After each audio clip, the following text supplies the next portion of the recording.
sebelumnya bisa perkenalkan dulu ya. Perkenalan dulu mungkin latar belakangnya Deo ini seperti apa sebelumnya. Silakan. Oke, sebelumnya Assalamualaikum warahmatullahi wabarakatuh. Salam sejahtera buat kita semua. Perkenalkan, nama saya Benedik Deo Tanasya. Jadi biasanya saya dipanggil Deo. Deo. Iya, saya kebetulan saya juga lulusan dari Universitas Ciputra. Lulusan universitas. Kita bertiga pasukan Ciputra. Siap. Entrepreneur. Waduh. Salam E. Oke. Dan sekarang saya sebagai penerus dari perusahaan keluarga, yaitu PT Dana Dipa Agra Mitra. Gitu. Oke, kalau boleh tahu PT ini bergerak di industri apa tuh? Jadi PT Dana Dipa Agra Mitra ini perusahaan keluarga yang bergerak di bidang distribusi. Oke, Distribusi cat mobil dan cat tembok. Keren banget ya. Iya. Dua segmen ya berarti. Ada otomotif. Sebenarnya sih lebih ke cat dan perlengkapan pengecatan Cat dan gitu. perlengkapan. Jadi kita menyediakan semua kebutuhan untuk mulai dari cat tembok sama pengecatan mobil gitu. Lokasinya di mana nih? Kita kantor pusatnya ada di Banyurip, Surabaya. Banyuwangi, Surabaya. Oke, berarti ini ada beberapa cabang ya dia. Betul. Wilayah distribusi kita kebetulan Jawa Timur, Bali, Lombok.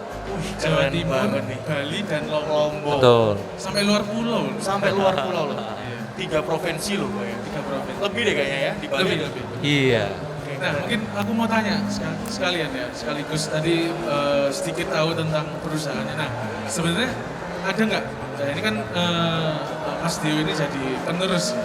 Betul. Saya mungkin ingin bertanya dulu sebenarnya sejarahnya terbentuknya perusahaan orang tua, perusahaan keluarga ini sampai detik ini itu seperti apa? Mungkin bisa jelaskan. Oke.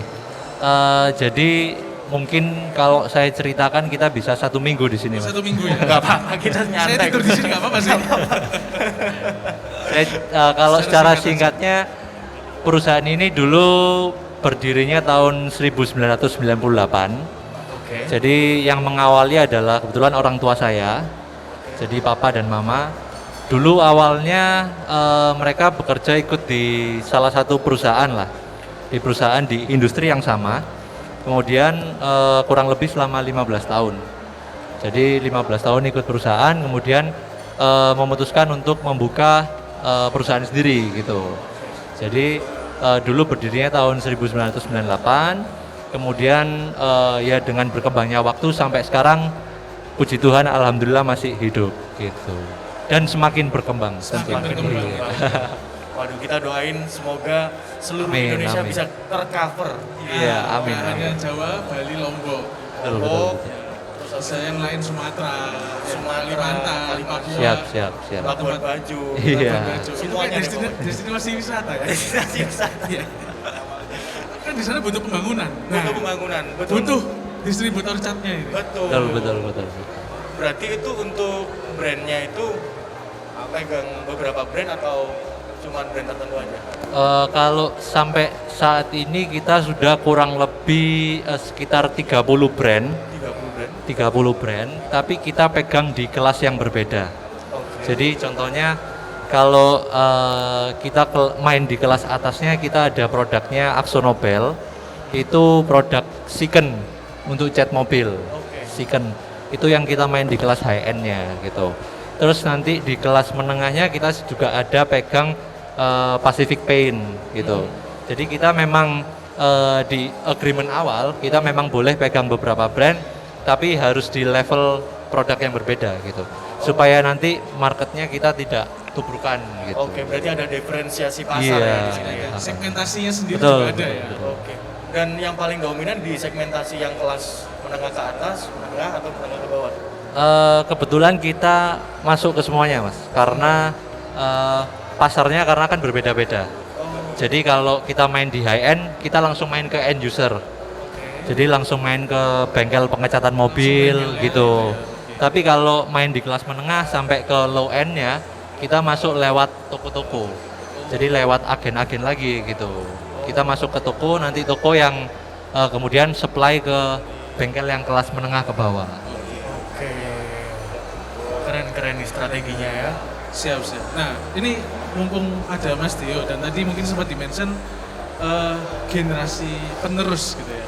Betul, Nah, betul. mungkin di luar sana banyak juga orang-orang calon generasi penerus dari pemilik usaha keluarganya sendiri. Gitu Ya, pasti. Dan mungkin juga banyak orang-orang tersebut yang masih istilahnya, wah ini pilihan yang bagus atau tidak, ataukah itu sebagai tanggung jawab, ataukah itu saya harus memilih. Nah ini aku mau tanya sebenarnya, sekaligus dijelaskan sebenarnya ini pilihannya Mas Dio sendiri untuk meneruskan bisnis keluarga, ataukah Mas Dio diberikan tanggung jawab oleh orang tua untuk Oke, meneruskan? sebenarnya kalau kita ngobrol masalah bisnis keluarga itu kalau dari pengalaman yang ya ini yang saya dengar dari kita belajar dari banyak bisnis keluarga lah. Iya, benar. Nggak semua bisnis keluarga itu akhirnya diteruskan oleh generasi penerusnya, Iya.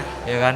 Nah, karena menurut saya gini, kalau anak muda itu nggak ada lah yang kita cita-citamu apa? Saya mau nerusin bisnis keluarga. Iya. Saya rasa itu nggak ada kayak gitu. Jadi kalau dulu masih kecil mungkin tanyain cita-citanya apa, jadi polisi gitu ya kan, Dokter, jadi gitu dokter gitu. Terus kita mulai agak dewasa lagi, mungkin masuk ke jenjang SMA, kemudian masuk ke jenjang perkuliahan gitu. Kita lebih pengen buka usaha yang kalau dilihat sama teman-teman kita itu, wih keren gitu. Oh, Deo yang punya kafe gitu. Iya. Oh, Deo yang punya ini gitu. Mungkin yang di kalangan anak-anak muda itu dirasa keren. Mungkin kepengennya anak-anak muda kebanyakan gitu. Nggak ada yang anak SMA atau anak kuliah tanyain, kamu nanti cita-citamu apa? Nerusin bisnis keluarga. Itu saya rasa nggak ada kayak gitu. Saya juga Nah, belum pernah menemui sih. betul. Iya. Nah, Jarang banget ya berarti ya. supaya bisnis keluarga itu bisa kemudian diteruskan kepada generasi berikutnya, itu ya tentu dari orang tuanya masing-masing gitu. Oke. Nah, kebetulan saya ini dari kecil juga sudah istilahnya mau nggak mau dijeburkan gitu. Oke. Hingga akhirnya kita besar akhirnya terbiasa dan oke, saya akan melanjutkan gitu. Jadi karena kan banyak dari kecil nggak dibiasakan, akhirnya besarnya nggak mau, tetap mau berjalan dengan keinginannya sendiri gitu. Tapi kalau dari kecil sudah dibiasakan, meskipun itu bukan cita-cita mereka, nanti pada saat usianya nanti mereka akan sadar, oke saya akan melanjutkan gitu. Kurang lebih seperti itu Mas. Jadi kalau dibilang keinginan saya juga bukan, tapi keinginan orang tua juga bukan. Maksudnya bukan paksaan juga Paksaan gitu. juga ya? Iya. Oke, keren banget nih. Berarti kalau misalnya kita ngomongin proses suksesi regenerasi itu tidak terjadi sehari dua hari, melainkan Betul. ada perjalanan Ada proses, panjang, ya? ada proses panjang yang dilalui sehingga generasi penerus ini mengetahui budaya organisasi perusahaan. Ya, betul. Sehingga dari situ tuh timbullah apa ya istilahnya itu rasa kepemilikan terhadap Betul, perusahaannya. betul. Dan di masa yang akan datang dan ketika masa itu datang maka proses regenerasi itu dapat berjalan sesuai apa ya secara natural. Ya. Natural. Dan tanpa paksaan Tanpa ya. paksaan, Tanpa paksaan, betul. betul. Itu yang paling penting sih itu. Keren banget tuh. Wah ini kita dapat insight yang luar biasa ya Sen ya. Oke, nah tadi kan bicara tentang pilihan atau tanggung jawab ya. Ya, Nah tadi sudah dikatakan juga dari Mas Dio sendiri bilang bahwa ini juga proses alami gitu ya. Terbentuknya juga dari keluarga, dari kecil ya betul. istilahnya dalam tanda kutip diceburin atau Betul. istilahnya udah orang tua itu ya orang tua kita itu hebatnya itu ya. Mungkin secara tidak langsung dia ingin memberikan warisan juga istilahnya legasinya Betul. dia sendiri Iya. untuk bisa diteruskan anaknya dengan proses itu. Nah, itu juga butuh waktu juga kan, butuh waktu dan butuh penyesuaian. Butuh penyesuaian. Nah, penyesuaian seperti apa yang selama Mas Dio ini jalani sampai sekarang bisa meneruskan pembuktian apa yang mungkin sejauh ini diberikan sama Mas Dio juga? Mungkin bisa Oke. sharing juga ya. Ya, kalau penyesuaian di sini kalau kita bicara lebih luas lagi, penyesuaian kan bukan hanya dengan orang tua ya. Kalau yang saya alami sih penyesuaian dengan orang tua sangat minim sekali sih. Karena itu tadi balik lagi kita paksaan atau bukan gitu kan. Kalau tiba-tiba kita tidak dikenalkan dari kecil, kemudian pada saat kita sudah waktunya kita masuk ke situ langsung dikasih, itu paksaan kan gitu. Tapi kalau nggak paksaan, menurut saya penyesuaian itu sangat minim dengan orang tua ya. Tapi kalau penyesuaian menurut saya yang lebih harus dipelajari lagi itu dengan karyawan gitu.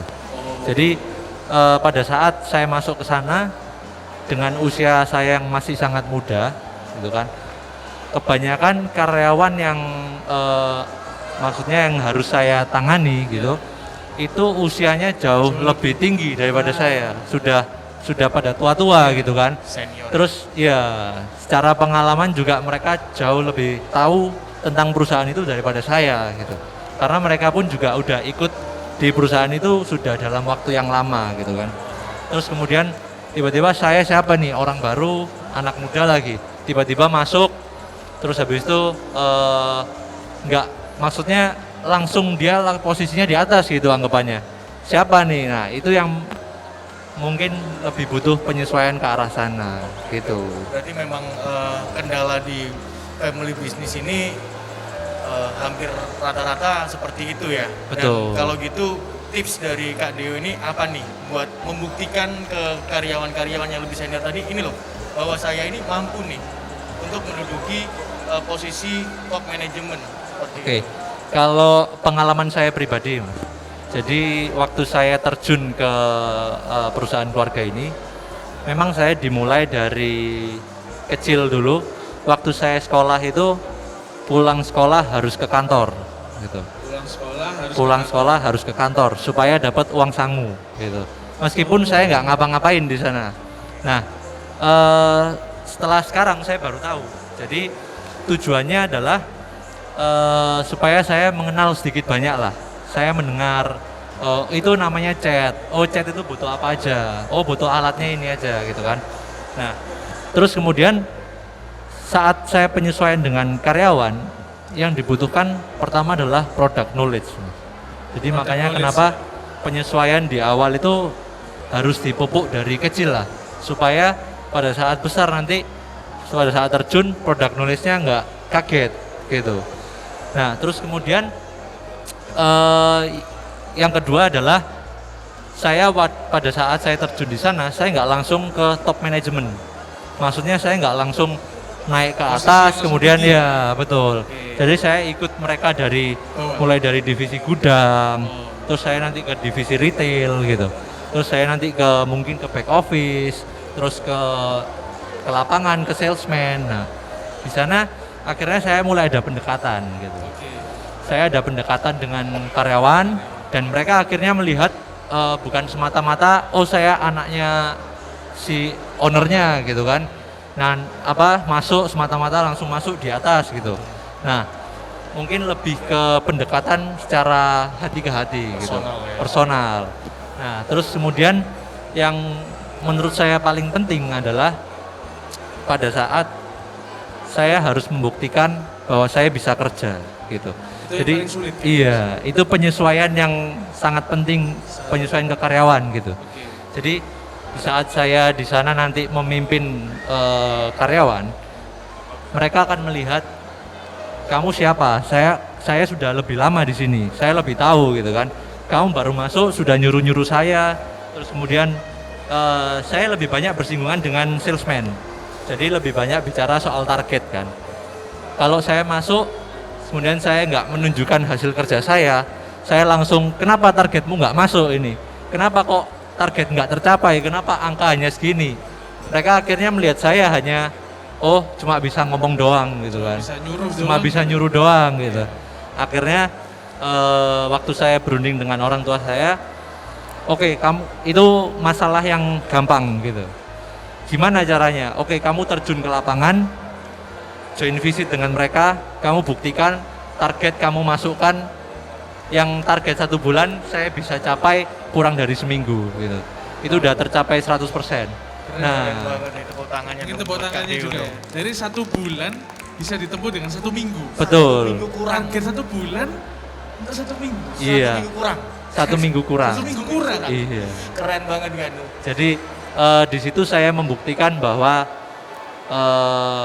ini loh saya bisa kerja gitu. meskipun itu dengan banyak effort yang harus saya lakukan ya. Nggak semata-mata instan. Saya pertama kali terjun juga banyak rintangannya gitu, banyak belajarnya. Akhirnya pada satu titik saya bisa membuktikan kepada mereka bahwa yuk kita join visit gitu. Kita join visit satu persatu. Di sana ada kurang lebih 15 sales.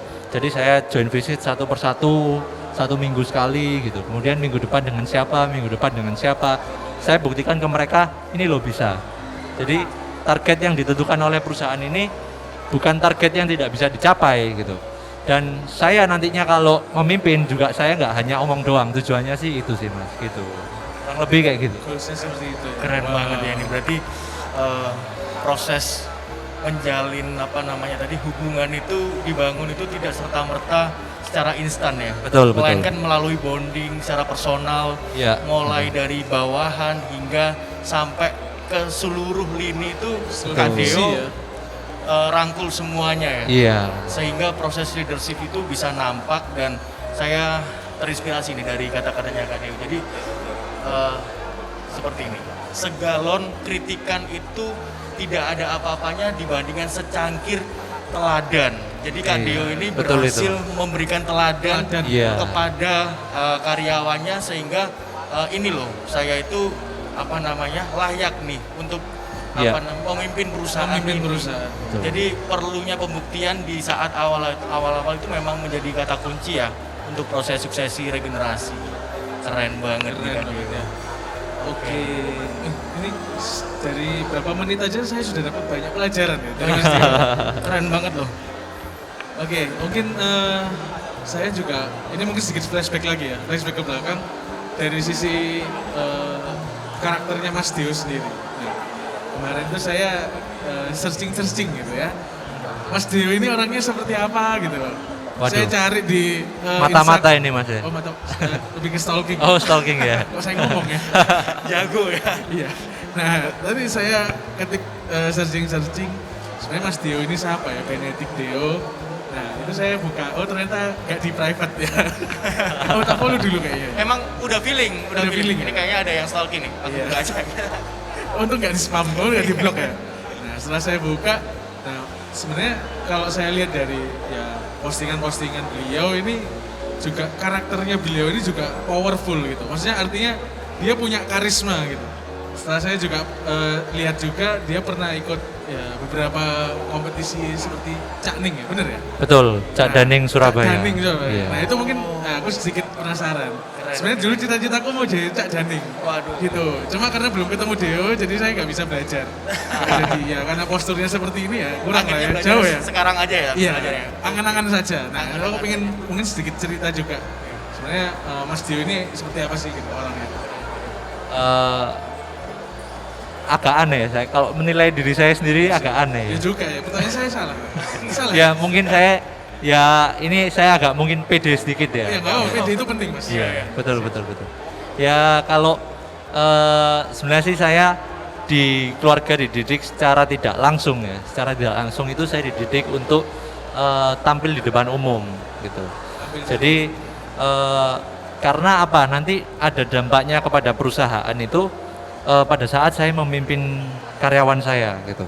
Jadi pada saat saya memimpin itu saya butuh kepercayaan diri, kemudian butuh kemampuan berkomunikasi gitu kan. Nah akhirnya saya dididik untuk selalu tampil di depan umum dari kecil gitu. Dan prestasi terakhir saya sih yaitu Cak Daning Surabaya. Tahun berapa itu Mas? Itu saya tahun 2018. 18. Keren banget ya. Ternyata multi talent loh Kak Deo ini. Multi talent. Multitasking, multi talent itu berarti ada bakat-bakatnya juga tuh pastinya. Iya. Saya Dari lebih kecil. ke musik saya mas. Musik juga. Betul. Apa tuh? Drum mas. Oh drum. Iya. Waduh ini untung nggak ada drum. Kajun bisa kajun. Jangan. Oh jangan ya. Saya sebenarnya juga musik Mas, tapi Oh. bagian gulung kabel. Gulung kabel ya. Iya itu. Masnya merendah ini, nggak enak saya ini. Kalau Kak Sena ini gitaris. Oh, gitaris. Jago banget dia. Iya, iya. Ketikannya itu loh. Bikin Saya- meleot. Gitarnya Mas. Gitarnya. Kebetulan saya pernah satu band mas, makanya Oh. nggak bisa bohong dia mas. Salah ya, salah. Oke, nah itu mungkin tadi saya menggarisbawahi bahwa memang sebenarnya Mas Dio sendiri ini juga dari kecil mungkin juga dididiknya adalah tadi tampil depan umum gitu Betul, ya. betul. Terus communication atau ya Betul. cara berbicara, public speakingnya Iya, betul. itu juga menjadi poin-poin atau Value bahan diri ya? value diri gitu ya. Untuk juga bisa meneruskan diimplementasi di perusahaan gitu ya. Berarti secara Betul. tidak langsung soft skill ini sangat dibutuhkan ya sebagai entrepreneur ya. Pastinya. Keren banget kalau misalnya bukan kita yang percaya terhadap diri sendiri, apalagi orang lain. Iya, betul. Makanya kepercayaan diri itu penting ya Kak Dio ya. Keren banget. Oke, nah tadi bahas tentang Mas Dio-nya. Nah, tadi kan Mas Dio juga, saya juga sempat searching lagi nih, Banyak Stalking ya, lagi ya, banyak ya. stalking lagi. Ini jangan-jangan naksir lagi, jangan loh. Jangan gitu lah, masih sore ini, agak malaman kayak gitu. Nah itu saya juga sempat searching, Mas Dio juga sambil bekerja, sambil berkuliah seperti itu. Iya, betul. Itu bener apa enggak Mas? Betul, betul. Bener. benar. Nah, balik lagi, saya juga miss atau bisa dibilang kagum juga sama orang-orang yang memang dia bekerja tapi juga tetap ingin memperkaya diri dengan dari sisi akademiknya, Iya. dengan belajar lagi gitu. Produktif banget ya. Produktif banget. Nah itu mungkin bisa sharing juga tentang Manajemen time waktunya management ya. ya, manajemen waktu, karena beberapa saya pun sendiri juga masih belajar sebenarnya time management, bahwa nggak mudah istilahnya memilah-milah atau skala prioritas, membuat skala prioritas itu bagi saya ya mungkin bagi teman-teman generasi milenial juga ada kesusahan gitu. Betul. Soal manajemen prioritas gitu. Nah mungkin bisa sharing sedikit tentang gimana sih kalau dari sisi Mas Dio-nya ya, pengalaman Mas Dio sendiri oke. bekerja dan berkuliah itu seperti apa? Tentang time management ya. Time manajemennya, Apalagi mungkin itu keresahan yang dialami Keresahan generasi juga, milenial benar. ya. Betul, betul. Kita kan agak kecanduan tentang sosial media, Iya. dan Kak Dio ini bisa memberikan contoh ini loh. Kita itu harus menjadi pemuda yang produktif. Silakan Kak Dio Betul. bagi tipsnya. Mungkin kalau saya nambahin sedikit, kalau di usia saya yang masih muda ya Mas ya, itu berkuliah, bekerja dan bermain Mas. Ditambahi lagi ya. Itu ada- membagi yang sangat sulit itu menurut saya. Work life balance ya. Betul, Nah, itu work life work-life balance. balance. Oh, harus Betul. seimbang ya. Iya. Itu gimana? Sampai sekarang pun saya juga masih terus belajar untuk time management karena menurut saya kita ngatur waktu untuk sekedar kuliah aja sudah sangat susah gitu, apalagi kita harus kuliah sambil kerja gitu. Dan saya juga mulai aktif terjun langsung di perusahaan itu pada saat awal-awal semester 1 waktu saya S1 kemarin gitu. Oke. Nah, jadi saya mulai awal kuliah juga sudah mulai belajar bekerja gitu. Nah, sampai sekarang pun kalau dibilang sulit gitu. Tapi apakah sesulit itu? Harusnya enggak. Karena kalau memang sesulit itu, waktu pengalaman saya di S1 saya nggak bakal lanjut ke S2 Mas. Nah, kebetulan saya tahun ini saya lulus S1 dan tahun ini juga saya lanjut ke S2 di UC juga gitu. Keren Isi banget nih, juga. tepuk tangan dulu Iya. buat Kak Tepuk tangan Dio dulu nih. gitu. Luar biasa sekali nih.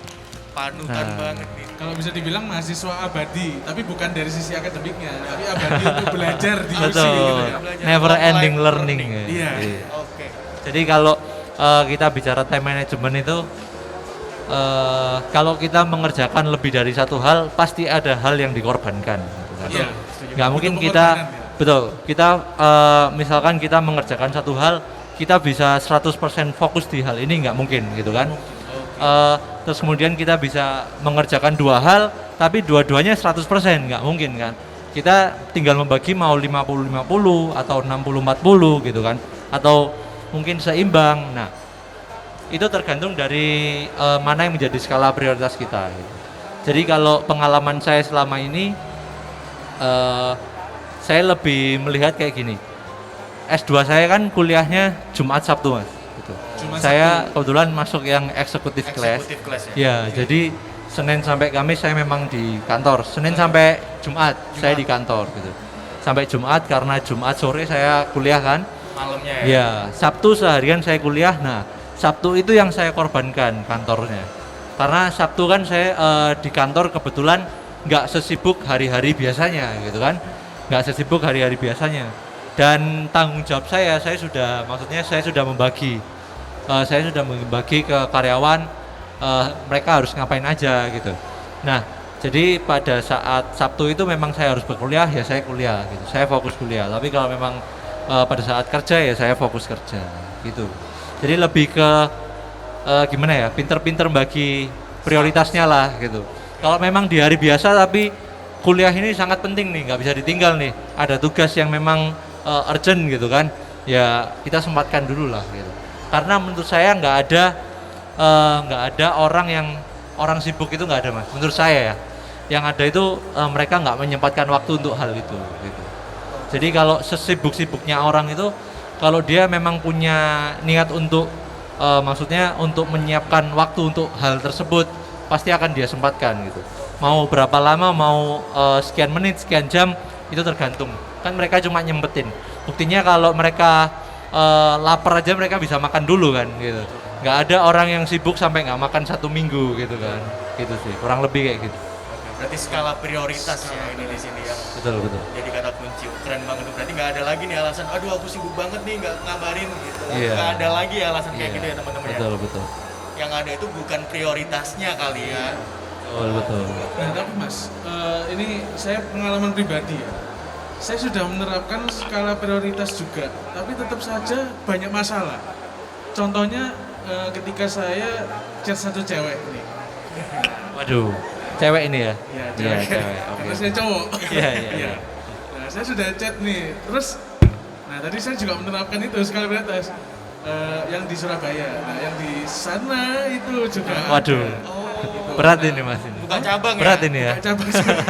Nah, itu banyak masalah, Mas. Oh, itu beda ya kayaknya. Beda Beda, konteks ya? beda. Harus ada Oh, SOP-nya itu kalau Nanti mau itu franchise. nanti malam aja mas. Itu Kita nih, bahas di belakang private aja. ya, di Iya. belakang. Betul. Off cam ya, off cam. Off cam. Oke. Silakan lanjut. Oke, berarti apakah ada kendala nih terkait dengan pembagian time management di waktu S1 dulu nih? Ini kan mulainya dari S1 tuh mulai kerja. Betul. Apakah itu udah ada kendala-kendala atau mungkin banyak teman-teman yang mulai satu persatu hilang kayak gitu-gitu? Apakah ada kendala seperti itu? Pasti sih mas. Jadi kalau kita ngomong pembagian waktu, nggak ada yang bisa 100% sempurna untuk membagi waktu itu. Terutama waktu dulu S1 saya lebih sulit untuk membagi waktu gitu. Karena pada saat S1 kan memang saya kuliahnya kan pagi gitu kan. Pagi. Nah, bisa kuliah itu setiap hari bahkan sampai malam-malam gitu kan, sampai sore gitu. Terus gimana saya membagi waktu dengan kerjaan ini gitu. Nah, karena kebetulan saya melanjutkan bisnis keluarga ya kan. Saya melanjutkan perusahaan keluarga, jadi mungkin waktu lebih fleksibel. Jadi saya sambil belajar terjun ke perusahaan itu waktunya lebih fleksibel. Mungkin kalau pilihan saya pada saat itu membagi waktu untuk bekerja di luar sebagai profesional, mungkin itu agak sangat berat ya, karena kan jadwalnya berbenturan gitu. Tapi karena berhubung saya melanjutkan bisnis keluarga, jadi lebih banyak waktu untuk saya bisa mempelajari meskipun itu di luar jam kantor gitu. Jadi nggak harus saya 100% in charge di kantor setiap hari, setiap saat dari 8 to 5 itu sebenarnya nggak kayak gitu sih gitu. Mungkin kalau saat ini ya gitu. Jadi mungkin pada saat kemarin COVID kuliahnya kan online gitu. Jadi itu saya lebih banyak menghabiskan waktu di kantor gitu. Terus untuk soal pertemanan gitu, apakah ada gangguan? Kalau pertemanan karena kalau pertemanan itu sama kayak yang tadi saya bilang mas, kalau kita mau mendapatkan sesuatu harus ada yang dikorbankan gitu kan. Mungkin kalau di usia kita yang sekarang porsi untuk bermain kita itu 90 dari 100 gitu ya. Misalkan kita punya waktu 190 itu untuk bermain gitu. Itu kalau anak seusia saya ini. Nah, mungkin kita harus membagi, kita kurangin, kita mau jadi berapa gitu. Mungkin 80 atau 70 atau 60 atau bahkan 50 gitu kan. Nah, di saat kita membagi waktu itu, kita mau mengorbankan waktu untuk bermain dan kita mengurangi waktu itu. Pastinya kita akan kehilangan teman kita gitu. Itu wajar sih menurut saya. Wajar. Maksudnya ya, yang dulu kita punya banyak waktu untuk bermain, otomatis teman kita juga pasti banyak gitu kan. Terus sekarang kita mengurangi jam bermain kita, ya pastinya berkurang dong gitu. Menarik. Iya. Itu proses adaptasinya itu apakah memerlukan waktu atau sudah mengalir aja seperti itu? Sangat Mas. Jadi sampai saat ini pun juga saya masih terus belajar lah untuk hal itu dan hal-hal yang lain. Oke. Gitu. Apalagi kan sekarang kan zamannya sosial media ya. Betul. Jadi hampir semua kegiatan itu tercatat tuh di Iya. story Iya. Instagram masing-masing ya. Itu kalau misalnya kita sibuk fokus ke karir kita kan kadang kita lihat dari kantor tuh, aduh hobinya main-main dulu. Kadang kan Iya. ada perasaan Betul, ada betul. keinginan Betul, juga betul, ya. betul. Dan itu wajar ya. Wajar. Oke, keren banget ini. Tapi kita harus tetap fokus kepada karir terlebih dahulu. Iya. Sampai saat ini pun saya melihat kayak gitu nggak yang wah saya nggak suka nih main-main gitu. Wah saya nggak suka nongkrong-nongkrong. Nggak mungkin lah. Gitu kan. Munafik dong. Munafik gitu ya? Munafik. Keinginan kita pasti ada dong. Kayak waduh pengen juga ya jalan-jalan gitu kan. Wah mereka tiap hari luar kota gitu, tiap hari nongkrong gitu kan. Pasti ada pengen lah gitu. Ya tapi mungkin kita juga nggak ngerti kan. Mereka ngelihat kita, oh kok dia kerja ya, pengen ya aku gitu. Ya itu ya sawang sinawang lah Mas kalau Sawang orang Jawa sinawang. bilang itu. Mas, Betul, gitu. sawang sinawang Betul. ya. Pasti ini ada seseorang si paling support system nih yang dimiliki Deo. Betul. Sehingga nggak ngereken itu hal-hal yang ada di sosial media ini hebat banget loh ini. Iya. Orang yang bisa mendampingi Kak Deo ya. Keren banget. Apakah hadir di sini juga Kak? Di balik layar. Kebetulan hadir. Waduh. Ada keluarga saya di sini. Oke. Wah, halo. Tepuk tangan dulu. Om, Tante. Dari keluarganya. Keren. Oke, nah itu support system juga penting sebenarnya. Betul. Support system ya. Membangun support system pun juga butuh waktu juga, dan itu imbasnya juga sebenarnya jangka panjang. Jangka Ya, panjang. ya. Kalau bisa dibilang tadi ya Mas Dio juga ya saya miss juga gitu dengan mindset seperti itu, bahwa dia mengorbankan waktu yang memang ya di seusianya banyak, tapi dia ingin mengorbankan itu untuk yang kedepannya akan lebih baik gitu ya Mas. Betul. Itu yang dipilih sama Mas Dio gitu. Itu saya ini sih. Berarti kalau Miss. saya amatin ini setiap orang itu harusnya itu mempunyai porsi permasalahan yang sama dan setiap orang Iya. diharuskan menghadapi permasalahan. Tinggal kita itu memilih masalah kita itu kita mau masalah yang mengurangi waktu bermain kita atau kita mau memilih masalah yang kebingungan nyari kerja di kemudian hari. Betul. Ya. Oke, lagi-lagi terkait prioritas ya ini ya. Wah ini insight-nya benar-benar luar biasa. Luar nih ya. biasa sekali. Nah, ini ngomong-ngomong lagi nih Mas. Sebagai penerus itu kan juga ya tidak monoton hanya meneruskan apa yang sudah ada gitu. Ya. Perlu pengembangan, perlu inovasi Betul. yang ya mungkin bisa dibilang apalagi di bidang distributor dan kebutuhan masyarakat juga, dan dengan ekonomi yang sekarang bagaimana apalagi kemarin Betul. Covid, dan mungkin di tahun depan juga katanya rumornya akan resesi dan lain-lain gitu. Ya. Nah sebenarnya sudahkah Mas Dio ini memberikan inovasi-inovasi atau langkah-langkah preventif sebenarnya untuk perusahaan Mas Dio sendiri ini kedepannya seperti apa? Mungkin bisa sedikit kasih. Oke. Kalau bicara inovasi Mas, saya juga sampai sekarang masih terus belajar gitu kan. Saya masih tahapnya mempelajari hingga benar-benar mateng lah. Saya ngerti dari akar sampai buahnya sampai keringnya itu saya tahu semua gitu kan. Nah saat ini masih saya tahap belajar gitu. Tapi kalau inovasi yang sudah saya lakukan mungkin lebih ke yang secara tidak langsung. Jadi betul.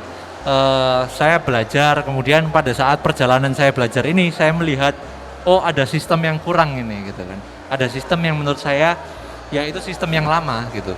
Sistem yang lama gimana kalau kita rubah pelan-pelan gitu. Kita rubah ke arah yang baru gitu kan. Seperti contoh paling gampang aja, dulu absen masih harus pakai kertas gitu kan Mas. Masuk ke jam itu ya. Nah, terus kemudian berubah menjadi fingerprint gitu kan. Nah, mungkin sekarang ini mereka saatnya adalah semuanya serba digital gitu. Kalau dulu salesman ke lapangan bawa bukti stempel gitu kan, stempel kunjungan mereka ke toko A gitu, mereka stempel ke B untuk stempel gitu kan. Oh ini bukti saya kunjungan hari ini gitu. Nah mungkin saat ini kalau kita anak muda kita ngelihat kok agak agak ribet gitu ya, kayak gitu tuh agak ribet. Nah akhirnya saya coba kita pelan-pelan merubah ya, meskipun belum sempurna, tapi kita coba pelan-pelan merubah. Akhirnya saya rubah ke pelan-pelan kita ke arah digitalisasi gitu. Terus kemudian yang dulunya mungkin produknya hanya berapa gitu, sekarang kita mulai menambah produk, ada produk apalagi, ada opportunity apalagi, kita mulai tambah lagi gitu. Mungkin lebih ke arah ke sistemnya sih Mas. Sistem ya, gitu. berarti Iya, ini betul. kalau di bahasa bisnisnya itu kan ada pembagian antara front stage sama backstage. Betul, ya. betul. Berarti ini fokusnya Kak Dio ini lebih ke backstage terlebih dahulu ya. Betul. Karena terdapat sistem yang menurut Kak Dio ini masih inefisien ya. Betul, termaksud juga untuk sistem belanjanya Mas. Sistem belanja. Jadi kalau sekarang ini kan kita dituntut untuk bisa semuanya serba online gitu kan. Iya, overline. Kita kan dikejar oleh market ini kan, dikejar oleh market, dituntut harus bisa gini gitu. Nah kebetulan di era digital ini ya harus bisa online gitu kan. Nah akhirnya saya coba untuk mendevelop aplikasi yang nanti customer itu bisa berbelanja lewat aplikasi gitu. Jadi kita buat marketplace sendiri. Kita nggak nebeng ke marketplace orang. Kita punya app sendiri yang nantinya mereka bisa download di Play Store. Sekarang sih kita sudah jalan. Kita mulai beralih ke sana. Jadi nanti mereka bisa download ke Play Store maupun iOS. Kemudian bisa untuk buat member gitu. Buat member yang nantinya mereka bisa ngumpulin poin semacam kayak gitu. Jadi saat ini ya kita inovasinya lebih ke arah yang kayak digitalisasi gitu. Digitalisasi. Betul, keren betul, banget ya. betul. Berarti dalam melakukan inovasi itu pentingnya beradaptasi ya Betul, ya. dengan perkembangan industri. Ya, betul. Oke, dan di sini mungkin yang menarik itu apa sih sebenarnya pertimbangannya kenapa kok nggak pakai e-commerce yang udah ada, Betul, betul. malah milih bikin platform sendiri tuh, apa nih pertimbangannya kan? Jadi gini Mas, kalau di bisnis saya di distribusi ini saya harus mau nggak mau saya menggunakan aplikasi sendiri. Tuh. Kebetulan saya ada divisi retail, toko. Saya juga ada toko modern outlet. Nah itu yang dia pakai ke marketplace orang. Produk-produk saya yang di toko itu dia dimasukkan ke marketplace-nya orang lain gitu. Marketplace hijau, marketplace oranye gitu kan. Oke. Nah, tapi yang di divisi distribusi saya ini, saya nggak bisa masuk ke sana. Karena kan harga saya bukan harga untuk end user. Harga saya adalah untuk harga dijual lagi oleh toko-toko kan. Iya. Tapi kalau saya masukkan ke marketplace itu, nanti saya akan makan marketnya toko-toko saya ini. Jadi karena kan customer saya ini adalah toko-toko kan. Betul, betul. Nah, kemudian toko-toko ini mereka pakai ke marketplace itu. Kalau saya juga masuk ke sana, saya akan makan marketnya mereka gitu. Nah, sedangkan harga saya adalah supaya harganya di bawah pasar kan, supaya toko bisa ambil di saya dan mereka bisa jual lagi gitu. Memangkas saluran distribusi tadi ya? Betul. Jadi saya harus pakai app sendiri, kemudian untuk masuknya pun juga harus melalui approval. Jadi mereka tahu oh yang login ini dari toko mana gitu. Oh dari toko A gitu, yang memang sudah menjadi customer kita gitu kan. Karena untuk kita juga nanti kaitannya dengan mengatur harga yang akan kita berikan gitu. Ini keren banget loh, ini menerapkan salah dua dari Seven Spirit of Entrepreneurship ini. Ya. Salah satunya itu calculate risk taker Betul. dan kode etik yang paling penting ya. Iya. Karena kalau misalnya kita langsung ke e-commerce itu kita akan lawan kita itu kita langsung berkompetisi dengan agen-agen kita. Betul, ya. betul. Memang kita bisa menang sih, tapi sesaat gitu kan. Sesaat, betul. Karena harga kita memang jauh di bawah harga pasar gitu kan. Kita memangkas keuntungan dari toko itu. Betul, betul. Tapi kita bisa menang, bisa, tapi hanya sesaat gitu. Nanti kalau toko-toko customer saya ini tahu, kenapa kok kamu masukin ke situ? Kamu maksudnya kamu publish harga itu ke pasar gitu kan. Saya akhirnya mati nih, nggak laku gitu kan. akhirnya mereka nggak ngambil di saya lagi gitu. Jadi makanya yang saya bilang kita bisa menang tapi sesaat kalau caranya kayak gitu. Menang tapi sesaat. Ya, itu tadi pentingnya etika berbisnis kan. Etika Betul, berbisnis. betul. Memang ada cara yang istilahnya shortcut untuk memangkas itu semua dan kita mencari keuntungan, tapi itu hanya sesaat tadi yang dibilang. Iya, betul. Dan kedepannya juga akan ya bisa memperburuk image-nya perusahaan juga. Iya, Malah jadi pasti. bumerang ya. Malah jadi bumerang Pasti, gitu benar ya. pasti, iya. Karena saat ini kalau kita amati itu zamannya itu kolaborasi ya. Betul. Jadi gimana caranya kita itu bisa membuat ekosistem segede mungkin untuk bisa berkembang bersama. Betul, betul. Kayak program modis ini. Contohnya kedai modis ya. Modis promosi. Mempertemukan ya. Mempertemukan. Siap. Nah, Mas ngomong-ngomong soal sistem tadi ya. Nah, kalau bisa dibilang ketika menjadi penerus keluarga itu kan artinya ada nantinya akan berpindah tangan gitu ya. Ya. Dari orang tua dan akan diteruskan ke Mas Dio. Nah, yang saya tahu gitu di beberapa case gitu ya di luar sana ada intervensi gitu ya. Ya, intervensi juga banyak gitu. Mungkin salah satunya mungkin dari orang tua. Betul. Apalagi terkait kebijakan perusahaan. Nah, itu mungkin Mas Dio bisa sedikit jelasin kira-kira gitu ya. Entah itu sekarang sudah ataukah kedepannya itu apakah sudah ada planning untuk meminimalisir atau gimana caranya kita win-win solution gitu ya atas intervensi itu mungkin ada. Oke, kalau intervensi itu mungkin saya melihatnya lebih ke kacamata yang lebih besar ya Mas. Oke, big Kalau picture-nya ya. iya, karena kenapa kok bisa terjadi intervensi? Itu kan nggak semata-mata langsung ada intervensi gitu kan. Nah, itu yang makanya dari tadi kita bicara dari awal itu by proses Mas.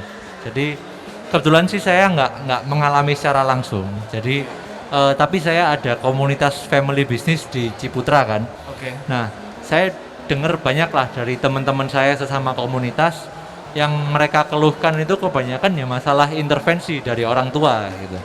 Nah, kemudian saya gali lagi, ya ternyata memang mereka dari kecil nggak dididik untuk melanjutkan gitu. Tiba-tiba waktu besar sudah lulus kuliah gitu, udah nih lanjutin gitu.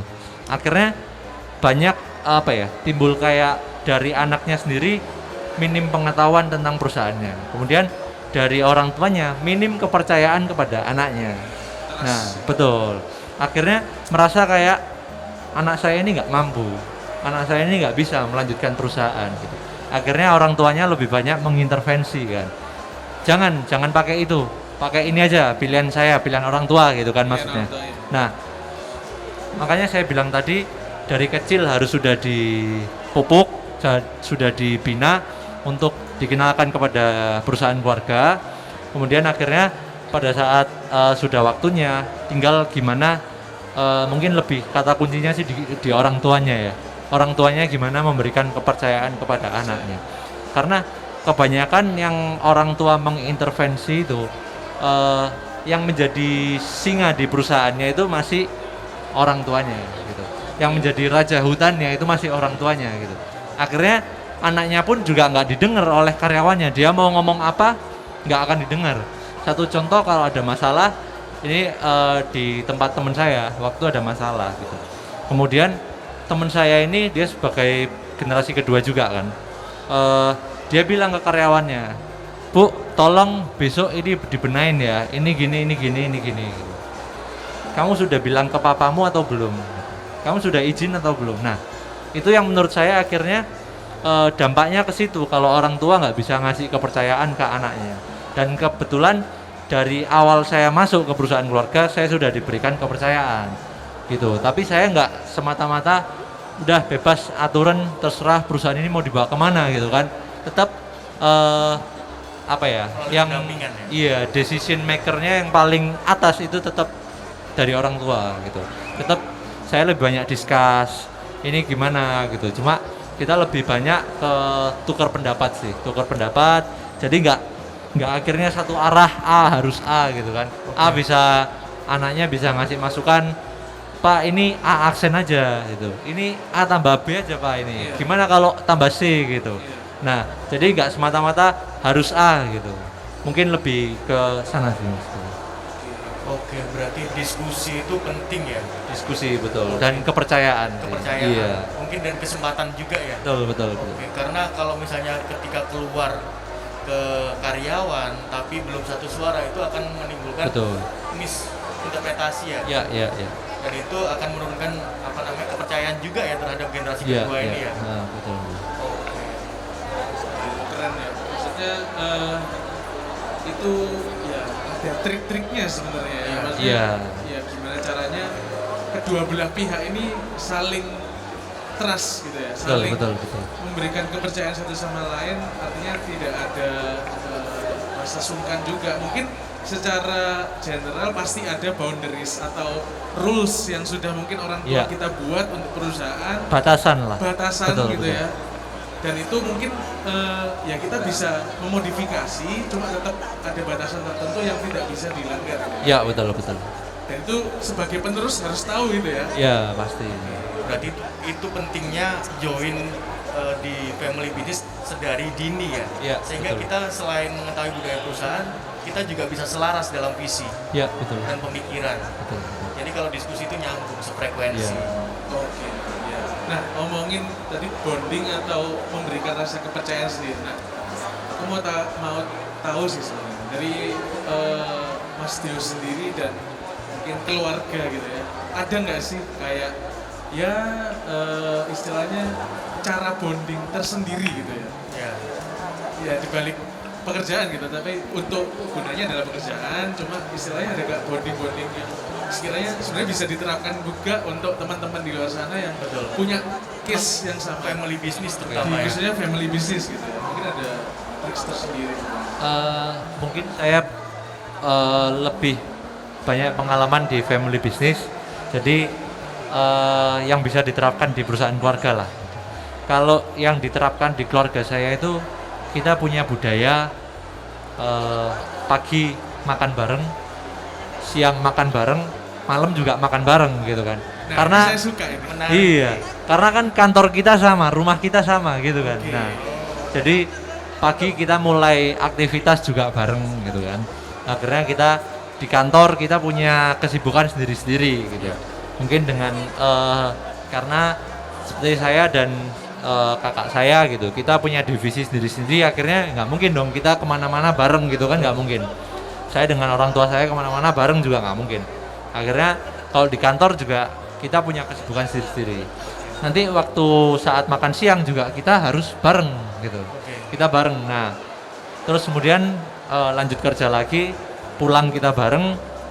Waktu malam di rumah kita juga makan malam bareng. Nah, di saat itulah kita maksudnya kita saling tukar pendapat gitu.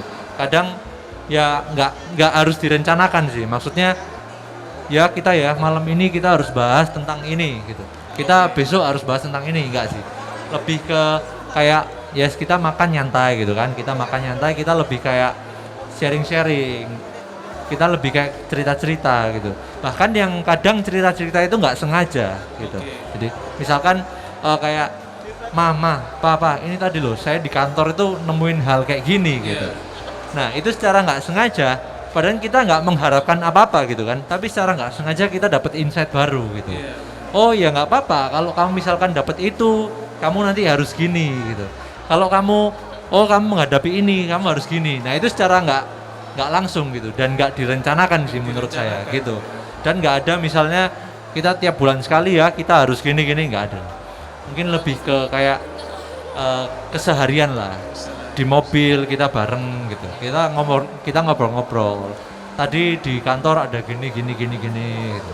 Tadi ada saya nemuin gini. Nah, itu akhirnya membuat kita punya insight baru. Oh, cara ngadepin masalah itu seperti ini. Oh, cara kalau kita mau mungkin kita mau mengembangkan sesuatu gitu, nanti ada masukan apa lagi gitu. Mungkin kayak gitu sih, Mas. Oke. Ini kalau dengar ceritanya Mas Dio tadi soal bonding ini, saya benar-benar tertarik. Nah, kira-kira bisa nggak saya join di kakaknya Mas Dio ya? Bisa nggak ya? Kayaknya terlambat sih mas. Terlambat ya? Iya. Sudah full ya? Sudah Iya. penuh. Sudah penuh. Saya tertarik banget dengan makan bareng tadi tuh. Karena saya ya, Suka makan ya? suka makan. Apalagi tidur ya. Tidur. Oh enggak, kalau tidur bareng enggak. Saya punya privacy gitu. Oh iya iya. Jadi makannya aja. Makannya aja ya. Oke, itu menarik ya. Maksudnya ada ya mungkin di beberapa bisnis, di beberapa family bisnis case-case-nya juga ya salah satunya bonding itu juga mungkin di beberapa bisnis lain, family bisnis lain juga ada karakter yang berbeda juga gitu. Betul, betul, Budaya betul. tadi ya. Betul, soalnya budaya. saya mention budaya gitu. Budaya yang memang diterapkan dan menjadi kebiasaan gitu ya. Betul. Di perusahaan gitu ya. Oke, keluarga. Dan kebiasaannya keluarga Kak Dio ini sangat luar biasa dan menarik ya, karena betul. dengan konsistensi melakukan makan bareng, apa-apa bareng itu, sehingga dalam proses perkembangan manusia itu satu sama lain itu nggak ada yang ketinggalan informasi. Betul. Kadang Iya. kan kita kayak misalnya nih kita kerja di luar kota atau kuliah di luar kota, itu kan banyak perubahan yang kita dapatkan tapi nggak dengan orang rumah. Iya. Nah, kalau kita mau cerita ke orang-orang rumah itu kan ada rasa-rasa males juga ya, karena terlalu Iya, banyak iya. yang diceritain. Tapi kalau Kak Dio ini ada konsistensi untuk menjaga hubungan tadi, Menjaga sehingga Betul, betul. bondingnya itu kuat banget di Bondingnya ikatan kuat. batinnya. Iya iya. Oke. Keren ya. Siap, siap, siap. Terus ini, saya juga mungkin ini ya nggak kerasa juga sebenarnya. Betul. Ngobrol kayaknya baru 1 menit yang lalu. 1 menit Oh, enggak yang ya? Ini sudah banyak banyak insight-insight juga yang mungkin saya baru tahu. Sebenarnya kalau saya pribadi memang bukan orang family bisnis gitu ya. Ya. Tapi saya penasaran gitu sebenarnya. Ya ada beberapa cerita case dari teman-teman juga, dia merasa ada kendala inilah, kendala ini, dan ya yang sukses pun juga ada gitu. Nah ini saya juga sebagai orang awam dan sudut pandang kacamata awam, memang melihat family business ini juga suatu istilahnya value juga gitu, yang Ya. yang harus dibangun, yang harus dipupuk juga gitu. Iya betul. Nah, aku mungkin kalau dari aku ya, kira-kira harapan 5 tahun ke depan gitu ya, dari Mas Dio sendiri sebenarnya ingin berkontribusi sejauh mana gitu untuk perusahaan. Oke. Kalau harapan saya lebih ke, karena saya kan perusahaan dagang mas ya. Oke, Saya perusahaan dagang, jadi patokan saya adalah angka gitu kan. oke. Nah, mungkin kalau harapan saya juga kita mematok angka yang lebih tinggi dari tahun ke tahun gitu. Jadi yang pasti target akan yang saya harapkan adalah jauh lebih tinggi dari apa yang sudah ada gitu kan. Pencapaian yang lebih tinggi dari apa yang sudah ada. Gitu. Terus kemudian di sisi lain juga saya juga punya, maksudnya harapan itu saya punya lebih banyak cabang lagi gitu, supaya coverage area saya itu lebih luas lagi gitu. Karena saya saat ini masih di Jawa Timur, Bali, Lombok, mungkin cita-cita saya nanti juga akan coverage area saya sampai seluruh Indonesia gitu. Terus yang terakhir, saya juga punya divisi retail kan, saya punya toko di bawah distribusi saya juga. Saat ini saya masih kebetulan baru punya 1 modern outlet, dan kebetulan cita-cita ini maksudnya yang dari keluarga saya juga, kita visi misinya sama-sama ini kan, kita berlari ke arah yang sama gitu. Kita punya satu tujuan, yaitu kita mau buka cabang minimal 1 di setiap kota gitu. 1 di setiap kota. Betul, Di iya. setiap kota nih. Wah, Keren. Amin, cita-cita kita doakan amin. semuanya Luar biasa sekali nih. harapan itu bisa tercapai ya. Amin. Tercapai. Tadi kan 1 bulan bisa dicapai 1 minggu kurang. Satu Nah, 5 tahun mungkin bisa dicapai. Siap, siap. Ya 2 minggu lah bisa. minggu ya. Oke, keren banget nih.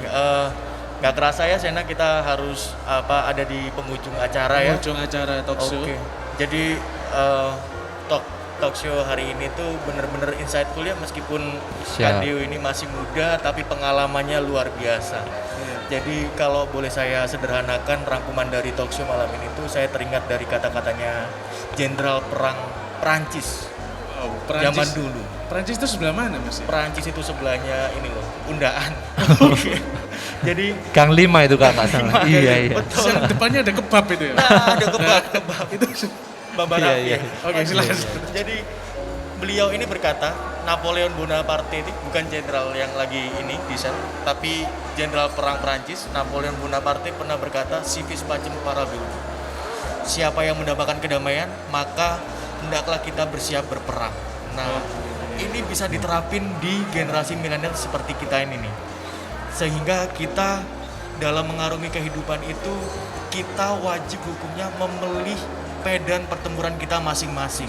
Kayak Kak Dio ini mengorbankan waktu bermainnya untuk fokus ke pekerjaannya. Iya, iya. Luar biasa sekali ini. Oke, mungkin applause lagi dari untuk Mas Dio. Ya. Oke. Mungkin Terima boleh kasih. satu Oh ya, dua paragraf atau Kebanyakan bro kalau paragraf. Mungkin satu dua kalimat aja ya. Untuk teman-teman generasi milenial ini closing sehingga statement juga. mempunyai motivasi spirit yang tinggi Iya. untuk Iya. menjadi entrepreneur sejati kayak Kak Deo nih. Iya. Silakan Kak. Mungkin saya akan lebih banyak ke arah family business Mas ya. Pesan-pesan aja ya. Boleh. Kalau- Jangan pesan terakhir ya Mas. Iya, jangan dong. Jangan. Nyanyi dong. Masih panjang dong. Betul, ya. Iya dong. Kalau terutama kita sebagai generasi penerus perusahaan keluarga itu yang harus diutamakan adalah tentang bagaimana kita ngelihat budaya dalam perusahaan kita. Gitu. Kemudian yang kedua kita harus bisa menentukan perusahaan kita ini business first atau family first gitu kan. Oke. Nah, nanti di sana baru kita bisa menentukan treatment apa sih yang cocok gitu. Jadi kita harus ke karyawan seperti ini, kita harus melakukan seperti ini. Nah, itu tergantung dari masing-masing perusahaan keluarga. Dia emang business first atau family first gitu kan. Dan yang terakhir sih kita harus memang mencintai pekerjaan dulu baru kita bisa mendapatkan satu hal yang lebih gitu sih. Oke, menarik applause sekali lagi nih. ya. Ya, itu aja mungkin. Terima kasih banyak Mas Dio Siap. atas Kurang waktunya. lebihnya saya mohon maaf. Terima kasih. Terima kasih Wai. Insightnya luar biasa ini. Halo, nama saya Benedict Deotanasya. Saya sebagai generasi penerus PT Dana Dipa Agramitra yang juga sebagai perusahaan keluarga saya. Pesan saya untuk seluruh anak muda mungkin yang nantinya juga akan melanjutkan sebagai generasi penerus untuk perusahaan keluarga, cintailah pekerjaan kalian dan jangan lupa untuk mengorbankan masa muda demi mendapatkan masa depan yang baik. Dan juga jangan lupa kita harus bisa lebih mendekatkan diri kepada orang tua untuk bisa saling berkolaborasi untuk bisa memajukan bisnis keluarga kita. Terima kasih.